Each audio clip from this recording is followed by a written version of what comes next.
Good morning students. आज हम chapter number 11 करेंगे NIOS साइंस का, जिसका नाम है गुरुत्वाकर्षण। गुरुत्वाकर्षण गुरुत्वाकर्षण की खोज ही कैसे हुई? हमारे एक सर साइंटिस्ट थे बच्चों, सर आइजैक न्यूटन। वो एक एप्पल ट्री के नीचे बैठे थे, सेब के पेड़ के नीचे, और उनके ऊपर अचानक से वो सो रहे थे, तो सोते सोते अचानक से उनके ऊपर एक सेब आके गिरा। और तब उनको ये एहसास हुआ कि उनके दिमाग में क्वेश्चन आया कि ये सेब नीचे की तरफ ही क्यों गिरा, ऊपर की तरफ आसमान की तरफ क्यों नहीं गया। तो यहाँ से उनके माइंड में ये क्वेश्चन आया था कि सारी चीज़ें, जब भी हम कुछ भी चीज़ें गिराते हैं, छोड़ते हैं अपने हाथ से, तो वो हमेशा नीचे की तरफ गिरती हैं, आसमान की तरफ नहीं जाती हैं। तो ये क्वेश्चन उनके दिमाग में आया, तो उन्होंने इससे गुरुत्वाकर्षण बल की खोज की थी। ठीक है, गुरुत्वाकर्षण बल क्या होता है? गुरुत्वाकर्षण बल, यहाँ पे जैसे कोई भी दो खगोलीय पिंड हैं, कोई भी पिंड है, तो ये एक है, ये दूसरा है। इन दोनों की वस्तुओं के द्रव्यमान के गुणनफल के समानुपातिक होता है और इनके बीच की दूरी के व्युत्क्रमानुपाती होता है। ठीक है, यहाँ पे इसका फॉर्मूला दे रखा है। जो फोर्स है, गुरुत्वाकर्षण बल है, वो डायरेक्टली प्रोपोर्शनल है किसके? जो दो मास है, ये m1 और m2, इनके मास के गुणनफल, इनको दोनों को गुणा करेंगे और इनके बीच की दूरी है उसके वर्ग के व्युत्क्रमानुपाती होता है। ठीक है, फिर यहाँ पे अगर हम देखें तो इसका हमें पूछ लेता है कई बार एग्ज़ाम में कि द्रव्यमान बढ़ा दें हम, तो उसका ऊपर गुरुत्वाकर्षण बल पे क्या प्रभाव पड़ेगा। तो हमें पता है कि ये डायरेक्टली प्रोपोर्शनल है। तो यहाँ से दिख ही रहा है कि यहाँ पे अगर हम मास बढ़ाएंगे, द्रव्यमान बढ़ाएंगे किसी भी का या दोनों का, दोनों पिंडों का या फिर किसी भी एक पिंड का, तो गुरुत्वाकर्षण बल बढ़ेगा। और अगर बीच की दूरी बढ़ाएंगे तो गुरुत्वाकर्षण बल वो है कम होगा। यहाँ पे बेटा चुंबक का वैसे कोई उदाहरण, मतलब कोई काम नहीं है, फिर भी मैं चुंबक का उदाहरण लेके वैसे समझा रही हूँ ताकि आप थोड़ा गुरुत्वाकर्षण बल को भी समझ सको। जैसे अगर चुंबक हम छोटी छोटी लें तो आप देख सकते हो कि उनको हम आसानी से चिपक जाए वापस में, तो हम आसानी से उनको अलग कर सकते हैं। वहाँ पे गुरुत्वाकर्षण बल कम होगा। अगर चुंबक छोटी छोटी है, उनका द्रव्यमान कम है, तो उनके बीच में जो बल है गुरुत्वाकर्षण, चुंबकीय बल, चुंबक की बात करें तो चुंबकीय बल, तो उसके बीच में चुंबकीय बल कम है। इसी तरह से अगर वो पिंड हैं, वो छोटे छोटे हैं, उनका द्रव्यमान कम है, तो उनके बीच में भी जो बल है गुरुत्वाकर्षण बल वो कम होगा। और अगर हम चुंबक बड़ी बड़ी ले लेते हैं तो हमें पता है कि उनके बीच में बहुत ज़्यादा फोर्स होता है, आपस में बहुत स्ट्रांगली चिपके हुए होते हैं। तो इसी तरह से जब ये पिंड बड़े बड़े होंगे, ये अगर ये छोटे छोटे के बजाय इतने बड़े बड़े हों, तो इनके बीच में जो गुरुत्वाकर्षण बल होगा वो ज़्यादा होगा। ठीक है, और बीच की दूरी की भी बात करें तो हम चुंबक से ही सोच लेते हैं, क्योंकि चुंबक को हम इजीली अज्यूम कर सकते हैं। अगर चुंबक पास पास रखी हुई है तो गुरुत्वाकर्षण बल है वो ज़्यादा होगा। आप देख सकते हो कि वो आसानी से चिपक जाएंगी अगर दो चुंबक साथ पास पास में रखे हुए हैं। तो अगर चुंबक को हम दूर दूरी पर रख दें तो वो आपस में इतना अट्रैक्ट नहीं कर पाती जितना वो पास पास होते हैं, तो आसानी से चिपक जाती हैं। ठीक है, उसी तरह से जो गुरुत्वाकर्षण बल है, जब हमारे पिंड हैं वो छोटे छोटे होंगे तो गुरुत्वाकर्षण बल कम होगा। जैसे चुंबक छोटे होते हैं तो चुंबकीय बल कम होता है, और अगर वो पिंड बड़े बड़े हों तो गुरुत्वाकर्षण बल भी ज़्यादा होगा। जिस तरह से हमारे चुंबकों का साइज़ अगर हम बड़े कर दें तो उनके अंदर भी चुंबकीय बल ज़्यादा होगा। तो ठीक है, और अगर बीच की दूरी बढ़ा देंगे तो गुरुत्वाकर्षण बल कम हो जाएगा, बीच की दूरी कम कर देंगे तो गुरुत्वाकर्षण बल ज़्यादा हो जाएगा। इनको एक नाम दिया हुआ है कि जो गुरुत्वाकर्षण बल है ये द्रव्यमान के समान अनुपातिक होता है। समान अनुपातिक का मतलब ही ये होता है बेटा कि अगर गुरुत्वाकर्षण बल द्रव्यमान बढ़ेगा तो गुरुत्वाकर्षण बल भी बढ़ेगा, और द्रव्यमान घटेगा तो गुरुत्वाकर्षण बल भी घटेगा। और इसके बीच की दूरी के व्युत्क्रमानुपाती होता है। व्युत्क्रमानुपाती का मतलब क्या होता है? यही होता है कि अगर एक चीज़ बढ़ रही है, जैसे दूरी बढ़ रही है तो गुरुत्वाकर्षण बल कम होगा, और अगर दूरी घट रही है तो गुरुत्वाकर्षण बल ज़्यादा हो जाएगा। ठीक है, अब इस प्रोपोर्शनलिटी के साइन को हटाने के लिए यहाँ पे एक जी लिख दिया है। इसको हम गुरुत्वीय स्थिरांक बोलते हैं। इसकी वैल्यू हर जगह फिक्स होती है, जिसका वैल्यू होती है कितनी? 6.67 × 10⁻11 न्यूटन मीटर स्क्वायर kg-2। ठीक है, तो ये इसकी वैल्यू हर जगह समान होती है, इसको गुरुत्वीय स्थिरांक बोलते हैं।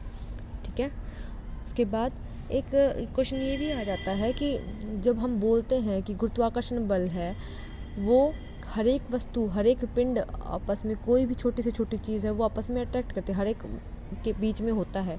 तो जब दो छात्र बैठे हुए हैं तो वो उस बल को क्यों महसूस नहीं कर पाते? जैसे हम बोल रहे हैं ना कि गुरुत्वाकर्षण बल तो ऐसा होता है कि वो आपस में आकर्षित करता है। जैसे चुंबक में चुंबकीय बल के द्वारा चुंबक आपस में एक दूसरे को आकर्षित करती है, आपस में चिपक जाती हैं। तब जो दो छात्र बैठे हुए हैं पास पास, वो आपस में क्यों नहीं चिपक पाते? मतलब उनके बीच में वो आकर्षण बल क्यों नहीं महसूस कर पाते? तो बेटा देखा जाए तो हमने ये बोला है कि जितना छोटा साइज़ होगा उतना गुरुत्वाकर्षण बल कम होगा, और जितना बड़ा साइज़ होगा उतना गुरुत्वाकर्षण बल ज़्यादा होगा। तो गुरुत्वाकर्षण बल ज़्यादातर हम कहाँ महसूस करते हैं? जैसे पृथ्वी, सन, ये अर्थ होगी हमारी, और सन हो गया, या फिर और ग्रह हैं हमारे, बुध, शुक्र, पृथ्वी, मंगल, ये आपस में चक्कर लगा रहे हैं, तो इनमें हम ज़्यादा महसूस कर पाते हैं। और इनके कंपैरेटिवली अगर हम देखें, हम अपनी अर्थ की कंपैरेटिवली देखें तो हमारा साइज़ बहुत ज़्यादा छोटा है। इस वजह से हमारे बीच में हम ये गुरुत्वाकर्षण बल इतना कम, मतलब इतना ज़्यादा महसूस नहीं कर पाते। और एक चीज़ और है कि पृथ्वी का साइज़ ज़्यादा है, पृथ्वी हमें ज़्यादा बल से अपनी ओर आकर्षित करती है, बजाय कि जो दूसरा छात्र है वो हमें आकर्षित करे। तो हम पृथ्वी की तरफ ज़्यादा आकर्षण बल महसूस करते हैं बजाय कि दूसरे छात्र की तरफ, ठीक है। उसके कंपैरेटिवली एक रीज़न तो क्या है कि दोनों का साइज़ पृथ्वी के कंपैरेटिवली बहुत छोटा है, और दूसरा हमारी अर्थ ज़्यादा बड़ी है, हमारी पृथ्वी ज़्यादा बड़ी है, और उससे हम ज़्यादा आकर्षण बल महसूस करते हैं बजाय कि हम उस छात्र से जो साइड में हमारे बैठे हुए हैं, ठीक है। उसके बाद गुरुत्वीय त्वरण।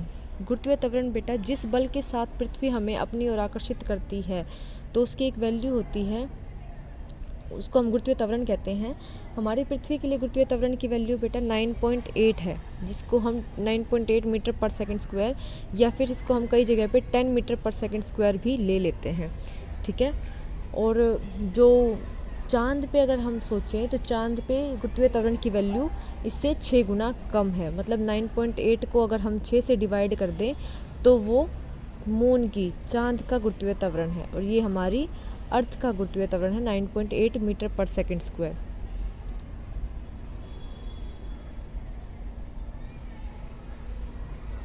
वन 1.63 मीटर पर सेकंड स्क्वायर ये हमारी मून का गुरुत्वीय त्वरण है, ठीक है। अब ये बोल देता है कई बार कि हमने एक हाथ में 2 बॉल ले रखी, जैसे इसमें दिखा रखा है ये बच्चा, ये 2 बॉल ले रखी इसने एक हाथ में। एक मान लो कागज़ की बॉल है, एक दूसरी बॉल है, कोई भी क्रिकेट बॉल लगा लो या कोई भी टेनिस बॉल लगा लो। एक कागज़ की बॉल है, एक टेनिस बॉल है।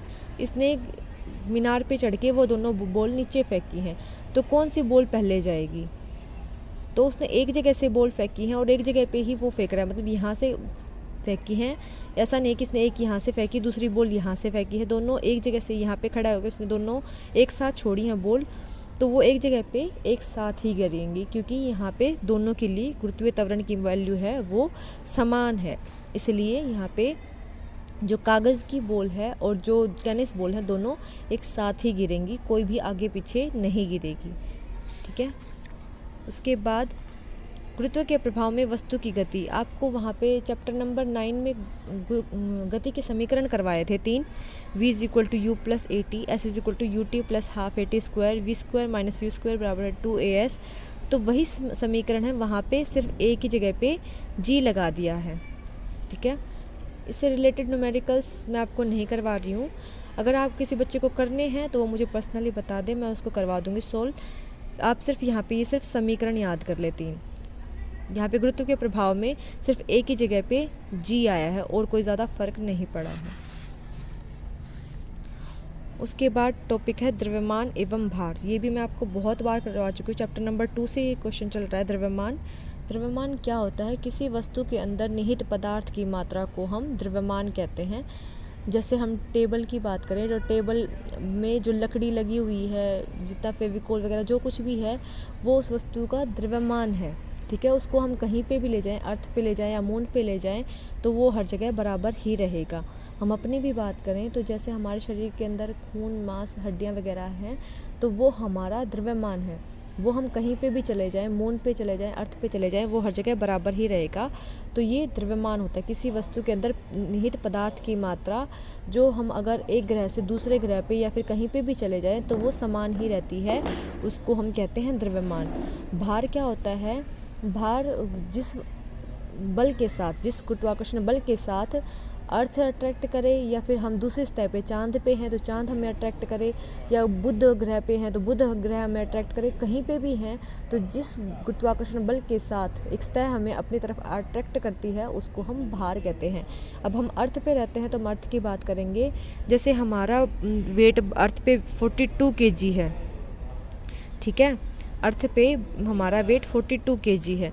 तो अगर हम मून पे चले जाएं तो मून पे हमें ये पता है कि मून का जो गुरुत्वीय त्वरण है, जी की वैल्यू है, वो हमारी अर्थ से 6 गुना कम है। तो यहाँ पे जब हम इस वेट को, जो अर्थ पे हमारा वेट है, इसको 6 से डिवाइड कर देंगे तो ये जो वेट आएगा ये हमारा मून पे वेट होगा, ठीक है। तो भार हर जगह बदलता रहता है, ये हमारा भार है, ठीक है। और द्रव्यमान है वो हमारा कहीं पे भी बदलेगा नहीं। किसी भी वस्तु का द्रव्यमान क्या होता है? उस वस्तु के अंदर निहित पदार्थ की मात्रा जो कहीं पे भी चले जाएं हम नहीं बदलेगी। लेकिन भार क्या होता है? जिस बल के साथ हमें एक सतह अट्रैक्ट करती है अपनी तरफ, गुरुत्वाकर्षण बल जितना हम महसूस करते हैं उस सतह से, वो क्या कहलाती है? हमारा भार कहलाती है। तो अर्थ पे हमारा भार 42 kg है, तो मून पे वही भार हमारा भार 7 kg हो जाएगा। क्यों हो जाएगा? हमारे अंदर से हड्डी मांस थोड़ा निकल जाएगा वहाँ पे। वो किस लिए कम हो जाता है? क्योंकि वहाँ पे जो जी की वैल्यू है वो कम हो जाती है। अर्थ पे हमारी जी की वैल्यू कितनी है? 9.8 मीटर पर सेकेंड स्क्वायर। जो हमारा द्रव्यमान है उसको हम इससे गुणा करा देते हैं तो हमारा भार निकलता है, ठीक है।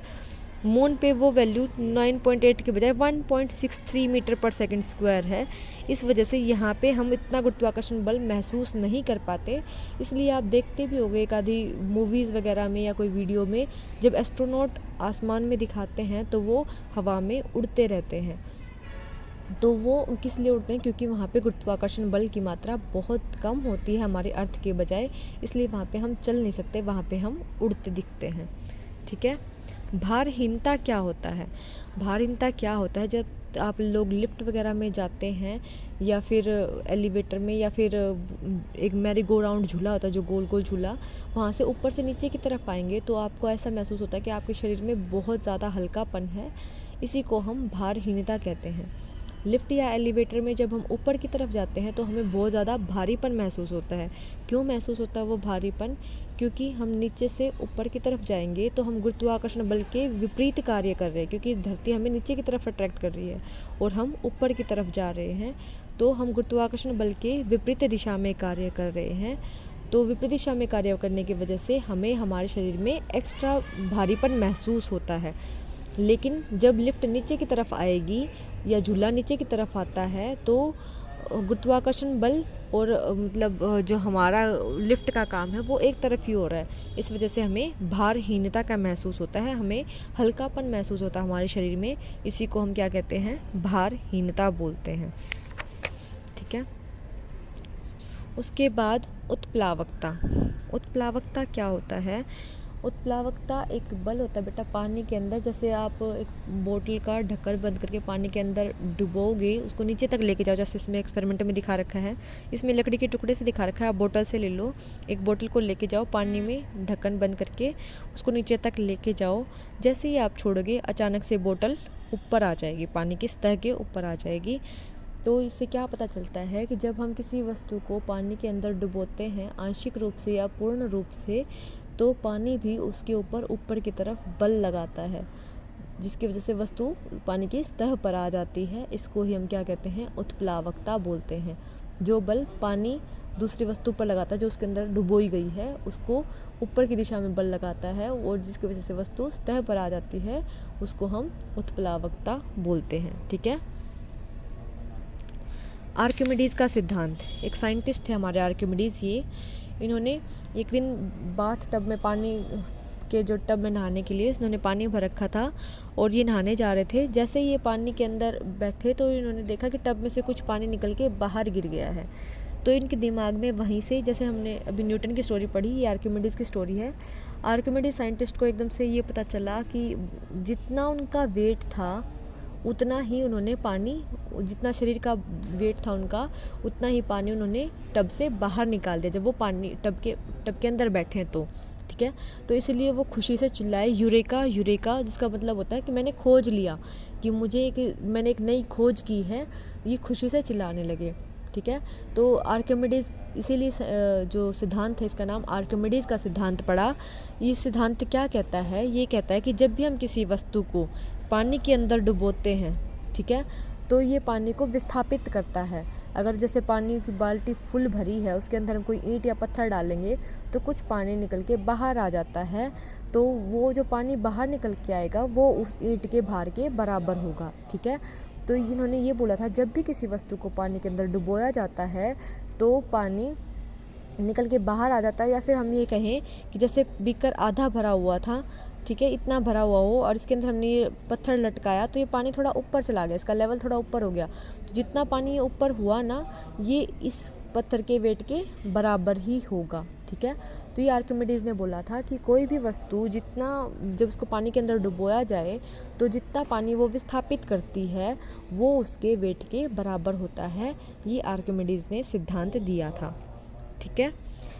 और इसी सिद्धांत की वजह से, आर्किमिडीज़ के इसी सिद्धांत की वजह से जो हमारी बोट हैं, नाव हैं, वो पानी में तैरती हैं, क्योंकि वो पानी को ज़्यादा मात्रा में विस्थापित करती हैं और इस वजह से, विस्थापित करने की वजह से पानी में तैरती हैं। ये क्वेश्चन में पूछ लेते हैं कि कील या ब्लेड को अगर हम पानी में डालें तो वो डूब जाता है, और बोट हैं वो आसानी से तैरती रहती हैं। क्यों तैरती रहती हैं? कील या ब्लेड को अगर हम पानी में डालते हैं तो बहुत कम मात्रा में पानी को विस्थापित कर पाती हैं, ज़्यादा मात्रा में पानी को विस्थापित नहीं कर पाती, इस वजह से वो पानी के अंदर डूब जाती हैं। और जो बोट है उसका साइज़ बड़ा होता है, नाव का साइज़ बड़ा होता है, वो ज़्यादा मात्रा में पानी को विस्थापित करता है, और इसी वजह से आर्किमिडीज़ के सिद्धांत के अनुसार बोट हैं वो पानी में तैर पाती हैं, लेकिन ब्लेड वगैरह हैं वो पानी में डूब जाते हैं, ठीक है। यहाँ पे बेटा आपका चैप्टर नंबर 11 ख़त्म हो जाता है। जिसको न्यूमेरिकल करने हो वो मुझे पर्सनली बता देगा मैसेज करके, ठीक है। और कोई प्रॉब्लम है तो ले लेना बेटा।